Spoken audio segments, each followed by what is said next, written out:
Maagang pamasko. Ito. Another day, another vlog. Hello Philippines and hello world. At heto nga at inihatid ko ang aking anak sa bahay ng kanyang lola at ako naman ay magtratrabaho. O diba, simulan natin ang ating araw sa maganda. Ba't ganun? Parang napakaganda ko yata ngayong araw na ito. Nakakaloka, o diba? Charot lang. Wala, ang sarap naman. Ano to?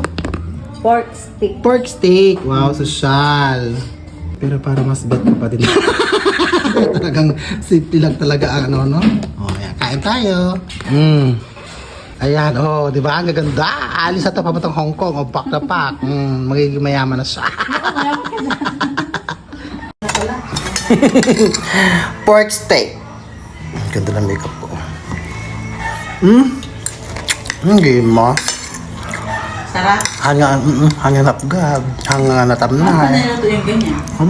At syempre, na-miss kong kuhanan yung aking paglalakbay. Ewan ko ba, hindi mo wala-wala yung traffic sa Santa Rosa.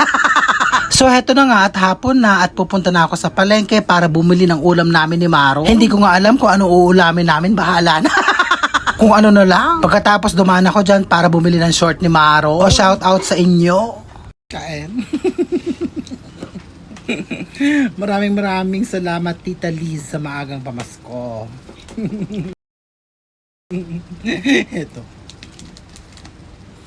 Thank you sa gift mo sa aking nanay at saka sa tatay. Makakarating po ito sa aking nanay at saka sa aking daddy. O nanay, meron na kayong regalo galing kay Tita Liz Bilardo ng Santa Rosa. Ay! Makakarating. Ayun na. Dadaling ko siya pag uwi namin sa Lupao. Malapit na. Oh. Okay.